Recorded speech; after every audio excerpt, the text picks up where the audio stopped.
रात्रीची 10ची एसटी पकडून राकेश रत्नागिरीला निघाला होता. पुढील 2 दिवसात त्याला नवीन जॉबवर जॉईन व्हायचं होतं. राकेश एकुलता एक मुलगा होता. त्याच्या आईवडिलांचा जबाबदाराची जाणीव असल्यामुळे कोणत्याच लफड्यात तो कधी नसायचा. आपण बरे नि आपलं काम बरं या साध्या स्वभावाच्या राकेशला कसलेच नाद नव्हते. व्यसन होतं ते फक्त तंबाखूचं. तंबाखूशिवाय त्याचं पान हलायचं नाही. त्याचा दिवस सुरू पण तंबाखूने व्हायचा आणि संपायचा पण तंबाखूने. रत्नागिरीच्या जिल्हा बँकेत त्याची नुकतीच सिनियर क्लर्क म्हणून नेमणूक झाली होती आणि राहायची सोय पण बँकेने केली होती. त्यामुळं कसलाच प्रॉब्लेम नव्हता. जेवण झालं होतं. गाडी सुरू झाली. आता नेहमीप्रमाणे तंबाखूचा विडा लावावा आणि गाणी ऐकत प्रवासाचा आनंद घ्यावा या विचाराने त्याने त्याच्या खिशात हात घातला आणि त्याच्या लक्षात आलं की मगाशी स्टँडवर पाण्याची बाटली घेताना त्याने जी पुडी विकत घेतली होती ती घाईघाईत तिथेच राहिली होती. आता गाडी उमरत शिवाय थांबणार नव्हती. ते यायला अजून 3 तास होते आणि तोपर्यंत तिथली सगळी दुकानं टपऱ्या बंद झालेली असतील. आता हा 8 तासाचा प्रवास कसा काढायचा या विचाराने तो अस्वस्थ होऊ लागला. तंबाखूची तल्लप त्याला शांत बसू देत नव्हती. सारखं घड्याळ बघू लागला. गाडीत फारसे प्रवासी नव्हते आणि जे होते ते सुद्धा अर्धे अधिक झोपेच्या अधीन झाले होते. शेवटी हिम्मत करत त्याने कंडक्टर ड्रायव्हर यांना पण विचारलं की तंबाखू आहे का, पण ते सुद्धा तंबाखू खाणारे नव्हते. कसा तरी टाइमपास करत करत शेवटी उमरत स्टँड आला. गाडी 15 मिनिट थांबणार होती. राकेश पटकन खाली उतरला. आसपास पाहिलं पण सगळ्या टपऱ्या सगळी दुकानं बंद झाली होती. सगळीकडे सामसूम होतं. स्टँडवर एसट्या उभ्या होत्या. त्या मुक्कामी गाड्या होत्या. राकेशच्या एसटीतील 8 ते 10 प्रवासी सोडले तर बाकी स्टँडवर कोणी नव्हतं. रात्रीचे 2:30 वाजले होते. अजून 5 तास बिना तंबाखूचे काढणं राकेशच्या जीवावर आलेलं होतं. त्याने आसपास नजर फिरवली. 15 मिनिटातली 10 मिनिट त्याने गमावली होती. शेवटी सार्वजनिक शौचालयात जाऊन फ्रेश होऊन तो बाहेर आला. त्याची चिडचिड सुरू झाली होती. तो स्वतःच्या निष्काळजीपणाला शिव्या घालत होता. भेन, साधी एक पुडी नीट घेऊन ठेवता येत नाही, चाललाय बँक सांभाळायला. राकेश स्वतःशीच पुटपुटत एसटीकडे चालू लागला. काय साहेब, पुडी पाहिजे का? मागून कुणाचा तरी आवाज राकेशच्या कानी पडला. त्याने मागे वळून पाहिले. एका 70तील म्हातारा उभा होता. गावाकडचा पोशाख आणि डोक्यावर गांधी टोपी, केस, मिशा, भोया, पापण्या देखील पिकलेल्या. हो, आहे का तुमच्याकडे? राकेश खुश होत म्हणाला. आहे, पण इथं नाही. मागच्या बाजूला माझी टपरी आहे, तिथे आहे. तो माणूस म्हणाला. प्लीज करा ना काहीतरी. पाहिजे तर डबल पैसे घ्या एका पुडीचे. राकेश विनवणी करू लागला. या मागं. म्हातारा पुढं चालू लागला. राकेश त्याच्या मागे. हळूहळू ते दोघं स्टँडच्या मागच्या बाजूला गेले. तिथे एक जुनाटाशी टपरी दिसत होती. म्हातारा टपरीच्या आत गेला आणि 5 मिनिट आलाच नाही. इकडे रात्रीची वेळ. ड्रायव्हर, कंडक्टर सगळे प्रवासी आले असावेत या गैरसमजात गाडी चालू करून निघून गेले. राकेश म्हातारा टपरीच्या बाहेर यायची वाट बघत राहिला. 10 मिनिटांनी म्हातारा बाहेर आला. माफ करा साहेब, सगळा माल मुलगा घेऊन गेला वाटतं. शर्ट. राकेश वैतागला आणि एसटीकडे येऊ लागला. पण एसटी ऑलरेडी निघून गेली होती. भेन, हेच व्हायचं राहिलं होतं. राकेश वैतागला होता. रात्रीचे 3 वाजले होते. एक निर्जन एसटी स्टँडवर तो एकटा उभा होता. त्याला सामानाची चिंता नव्हती, कारण रत्नागिरी स्टँडवर त्याची ओळख असल्यामुळे सामान काही हरवणार नव्हतं. पण आता तिथपर्यंत पोचायचं कसं हाच मोठा प्रश्न होता, कारण पुढची एसटी 6ला होती. काय साहेब, एसटी हुकली का? मगाचाच माणूस होता. खरं तर राकेशच्या तोंडात शिव्या येत होत्या, पण त्याचं वय बघून राकेश गप्प बसला. साहेब, मला मान्य आहे, माझ्यामुळे तुमची एसटी हुकली. तुम्हाला मनात खूप वाटत असेल मला शिव्या द्याव्यात, पण माझं वय बघून तुम्ही गप्प आहात. तो माणूस बोलला. चायला, याला कसं कळलं? राकेश स्वतःशीच म्हणाला, साहेब, या एस टी स्टँडवर रात्रभर नका थांबू, वंगाळ जागा आहे. तो म्हणाला. आधीच वैतागलेला राकेश, त्यात राकेशचा या गोष्टींवर जरा जास्तच विश्वास होता. त्याने म्हाताऱ्याकडे पाहिलं. म्हणजे काय म्हणायचंय तुम्हाला? राकेशने विचारलं. जे तुम्हाला वाटतंय तेच म्हणायचंय मला. इथं भूताखेताचे प्रकार घडतात, म्हणून तर इथले मुकामी ड्रायव्हर, कंडक्टर पण रात्री बाजूच्या गावात आसरा घेतात. तो म्हणाला. राकेशच्या मनात भीतीचे ढग दाटू लागले. पण मग तुम्ही कसे इथं? राकेशने प्रश्न केला. साहेब, आम्ही इथले मूल निवासी, आम्हाला त्रास देत नाहीत असल्या गोष्टी. म्हातारा म्हणाला. पण मग आता मी काय करू? पुढची एस टी 6ला आहे. राकेशच्या बोलण्यात मदतीची याचना डोकावू लागली. बघा, तुम्हाला पटत असेल तर माझं घर इथंच आहे. 2 मैलावर गाव आहे आमचं. पाहिजे तर 5:30 पर्यंत थांबा, मग माझ्या पोराला सांगतो तुम्हाला इथं सोडायला. रात्र आमच्या इथं मुक्काम करा. तो म्हणाला. राकेशला त्याचा सल्ला योग्य वाटला. ठीक आहे, चला, राकेश म्हणाला. ते दोघे आता एस टी स्टँडमधून बाहेर आले आणि बाजूलाच असलेल्या कच्च्या रस्त्याने चालू लागले. रस्त्याच्या आजूबाजूला मोकळी जमीन होती, पण तो रस्ता पुढे घनदाट जंगलात शिरत असल्याचं राकेशला दिसू लागलं. हे काय, पुढे तर जंगल आहे? राकेशने विचारलं. हो साहेब, ही पायवाट जंगलातून जाते, पण जास्त वेळ नाही लागणार. 10 मिनिटच आपल्याला जंगलातून चालावं लागेल. जंगल संपलं की आमचं गाव लागतं. म्हाताऱ्याने स्पष्टीकरण दिलं. हळूहळू ते जंगलाजवळ आले. आता ती पायवाट जंगलातून जात होती. आजूबाजूला मोठमोठे वडा पिंपळाची आकराळ विक्राळ वाढलेले वृक्ष होते. म्हातारा एकदम शांत होता. राकेश थोडा घाबरला होता. भीती घालवण्यासाठी त्याने म्हाताऱ्याबरोबर गप्पा माराव्यात म्हणून विचारलं. तुम्ही किती वर्ष राहता इथं? राकेश म्हणाला. पण म्हाताऱ्याने काही उत्तर दिलं नाही. तो सरळ बघून चालत होता. कदाचित त्याने ऐकलं नसावं असं राकेशला वाटलं, म्हणून त्याने पुन्हा विचारलं. काय हो काका, मी काय विचारतोय? पण पुन्हा तेच झालं. त्याने काहीच उत्तर दिलं नाही. राकेशला थोडं विचित्र वाटू लागलं. राकेशने मोबाईल काढायला खिशात हात घातला, पण बाहेर काढताना मोबाईल खाली पडला. तो मोबाईल उचलायला खाली वाकला. मोबाईल उचलून उभा राहतो तर काय, म्हातारा अचानक गायब झालेला. राकेशची पाचावर धारण बसली. त्याने पटकन आजूबाजूला पाहिलं, पण तो म्हातारा कुठेच नव्हता. घनदाट जंगल, रात्रीची 3:30ची वेळ आणि बरोबर चालत असलेला माणूस एकाएकी नाहीसा झालेला. यापेक्षा भीतीदायक अजून काय असू शकतं? आता राकेशला कळत नव्हतं की पुढे चालत राहावं की मागे फिरावं. तितक्यात मागून एक आवाज त्याच्या कानावर पडला. काय साहेब, तंबाखू हवी का? त्याने मागे वळून पाहिलं, पण कोणी दिसलं नाही. राकेश कसलाही विचार न करता सरळ पुढं पळू लागला. त्याला काही कळत नव्हतं. त्याला फक्त या जंगलातून कसंही करून बाहेर पडायचं होतं. तो जीवाच्या आकंताने पळत होता. तितक्यात त्याने त्याच्या डाव्या बाजूला पाहिलं आणि पळत पळत सुद्धा त्याच्या तोंडून एक जोरदार किंकाळी फुटली, कारण त्याच्या डाव्या बाजूला तोच म्हातारा राकेश पळत असलेल्या वेगाने राकेशकडे बघत पळत होता. त्याच्या चेहऱ्यावर एक विकृत हास्य होते. राकेश किंचाळत होता, जीव एकवटून पळत होता. पळत पळत त्याला समोर जंगल संपत आल्याचं दिसू लागलं. त्याने अजून जोर लावला आणि बाजूला पाहिलं तर आता तो म्हातारा परत नाहीसा झालेला.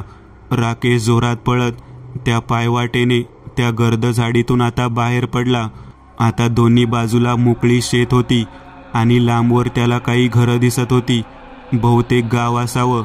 आता न थांबता काहीही करून तिथपर्यंत पोचणं महत्त्वाचं होतं. त्याला दम लागला होता. तो थोडा थांबला, पोटात वाकला आणि मागे पाहिलं, पण मागे कोणीच नव्हतं. असं म्हणतात, भूतांची एक हद्द असते, त्या हद्दीच्या पलीकडे ते येऊ शकत नाही. हे विचार त्याच्या डोक्यात येऊ लागले. कदाचित आता आपण सुरक्षित आहोत असं त्याला वाटू लागलं. तो आता पुन्हा चालू लागला. थोडं दूरवर पायवाटेच्या बाजूला त्याला एक शेकोटी पेटलेली दिसू लागली. शेकोटीच्या बाजूला एक माणूस अंगावर घोंगडी घेऊन बसला होता.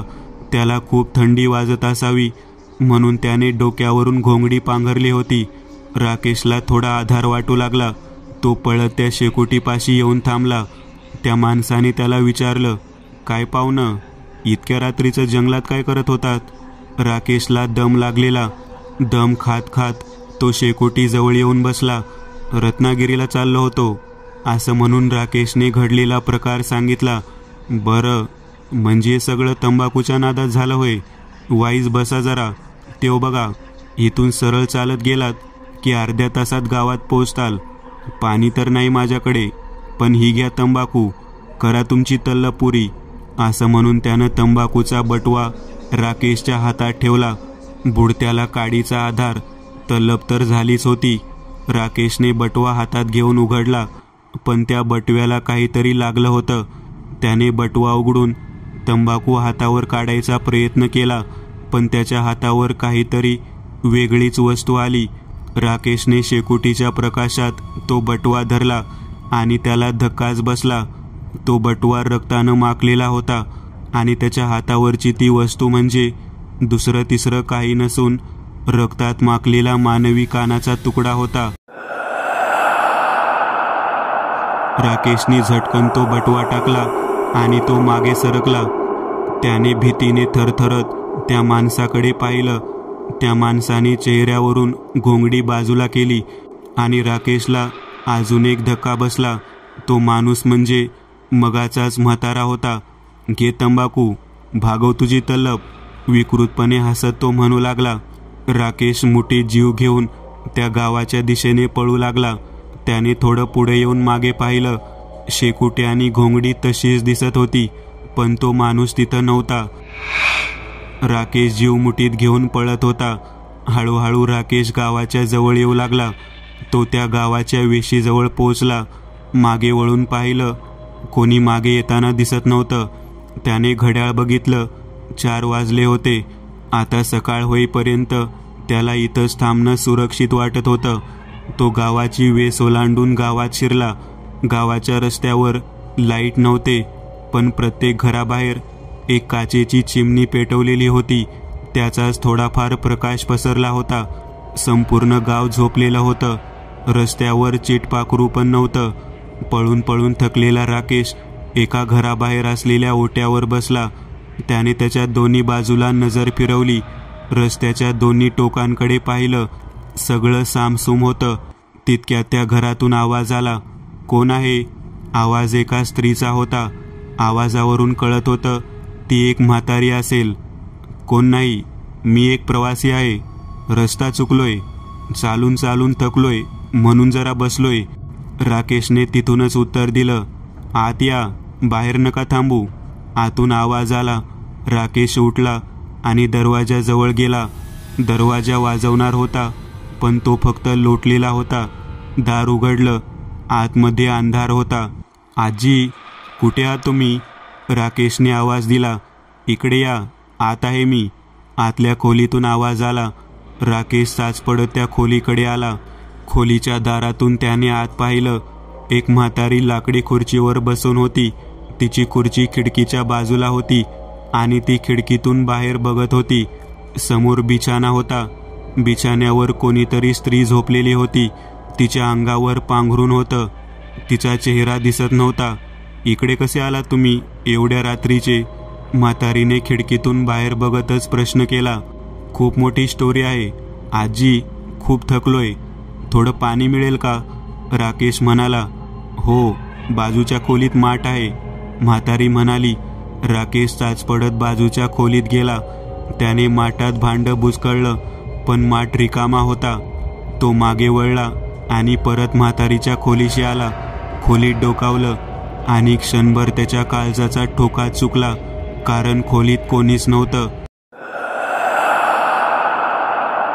ना ती म्हातारी, ना ती बिछाण्यावर झोपलेली बाई. राकेश मागे वळला आणि बाहेरच्या खोलीत आला. राकेशने घाबरत घाबरत आवाज दिला. आजी, कुठे गेलात? अरे, मी इथंच आहे की. तो आवाज आतल्या खोलीतून येत होता, जिथून आताच राकेश बघून आला होता. पण तिथं कोणी तेव्हा त्याला दिसलं नव्हतं. थरथरत राकेश पुन्हा त्या खोलीशी गेला. आता ती म्हातारी पण तिथं तशीच बसली होती आणि ती बिछाण्यावरची स्त्री पण तशीच पडून होती. आजी, आता मी पाहिलं तेव्हा तुम्ही इथं नव्हता. राकेश भीत भीत बोलला. अरे मी इथंच होते, तुला भास झाला असेल, तू थकला आहेस म्हणून. म्हातारी अजूनही त्याच्याकडे पाहत नव्हती, ती खिडकीतून बाहेर पाहत होती. राकेश त्या बिछाण्यावर झोपलेल्या स्त्रीकडे पाहत होता. खोलीत चिमणीचा मंद प्रकाश होता, त्यामुळे नीट चेहरा दिसत नव्हता. आजी, मी बाहेर वरांड्यात झोपतो, सकाळ झाली की निघीन, असं म्हणून राकेश खोलीतून बाहेर पडला. तितक्यात त्याच्या पाठीवर एक थंड असा हाताचा स्पर्श झाला आणि आवाज आला, अरे थांब इथंच, बाहेर तो तुझी वाट बघत असेल. राकेशने दचकून मागे पाहिलं आणि त्याचं डोकं सुन्न झालं. बिछाण्यावर इतका वेळ झोपलेली ती स्त्री म्हणजे ती म्हातारीच होती, पण ती खिडकीत पण बसलेली होती. राकेश एकाच वेळी त्या दोघींना बघत स्तब्ध उभा होता. इतका वेळा खिडकीतून बाहेर बघत असलेली म्हातारी हळूहळू मान वळून राकेशकडे बघून विकृतपणे हसू लागली आणि त्याच्या खांद्यावर हात ठेवलेली तिचीच प्रतिकृती पण विकृतपणे हसू लागली. राकेश भानावर आला आणि तिचा हात झटकून घराच्या बाहेर पडला. त्या घरातून बाहेर पडून तो गावाच्या आतल्या बाजूला पळत सुटला. त्याने मागे पाहिलं, त्या दोघी घराच्या वरांड्यात येऊन त्याच्याकडे पाहत होत्या. तो पळत पळत आता गावाच्या आतपर्यंत आला. सगळीकडे तीच भयान शांतता होती. त्याने इकडे तिकडे बघितलं, मग घड्याळ पाहिलं. 4:30 वाजले होते. तहानेने घसा कोरडा पडला होता. तितक्यात त्याला एक नळ कोंडाळ दिसलं. पळत पळत तो तिथं गेला आणि मनसोक्त पाणी प्यायला. तंबाखूच्या मामुली व्यसनामुळं आज त्याच्या जीवावर बेतलं होतं. आयुष्यातली सर्वात भयंकर रात्र आज तो अनुभवत होता. हळूहळू घड्याळाचा काटा 5च्या जवळ येऊ लागला. तितक्या समोरच्या घरातून एक जण हातात दुधाच्या मोठ्या किटल्या घेऊन बाहेर आला. त्याने राकेशकडे पाहिलं, पण लक्ष न देता तो नळावर आला. किटल्या धुवू लागला. तो माणूस जरा नॉर्मल वाटत होता. राकेश तिथंच बाजूला उभा राहून त्याच्याशी बोलावं की न बोलावं हा विचार करू लागला, कारण आतापर्यंत त्याला जे अनुभव आले होते त्यामुळं तो चांगलाच घाबरला होता. पण इतक्यात तोच माणूस म्हणाला, काय पाहुणं, एवढ्या पहाटे इथं कुठं? रस्ता चुकलोय, मला स्टँडवर जायचंय, एसटी आहे 6ची, तुम्ही चालला आहात तर मला सोडताल का? राकेश म्हणाला, हो सोडीन की, मी तिकडं चाललोय, पण त्याआधी आपण माझ्या घरात चहा घेऊ, मग निघू, तुम्ही खूप थकलेले दिसताय, चला आत. त्याचं बोलणं राकेशला पटलं. राकेश त्याच्या मागे मागे त्याच्या घरात आला. घरात चिमणीचा प्रकाश होता. घर लहान होतं. त्या मूळ घरातली सगळी मंडळी घराच्या बाहेरच्या खोलीत झोपली होती. आतमध्ये स्टोचा आवाज येत होता. रेश्मा, चहा ठेव, पाहुणे आले त्यांच्यासाठी. त्याने स्वयंपाकघराकडे बघून आवाज दिला. हो ठेवते. आतून एका स्त्रीने रिप्लाय दिला.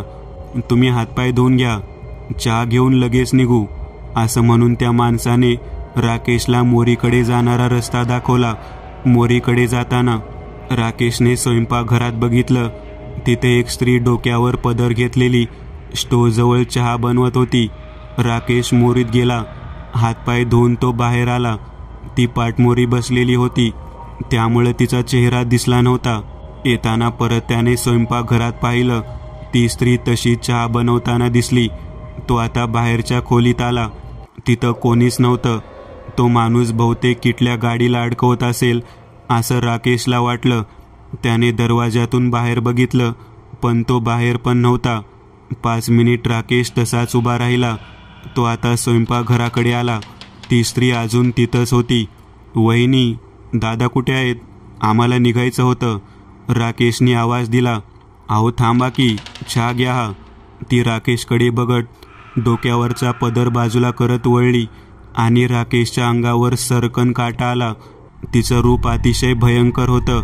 डोळे खोल गेलेले, चेहरा पांढरा पडलेला, सुईसारखे दात आणि चेहऱ्यावरची हाडं दिसत होती.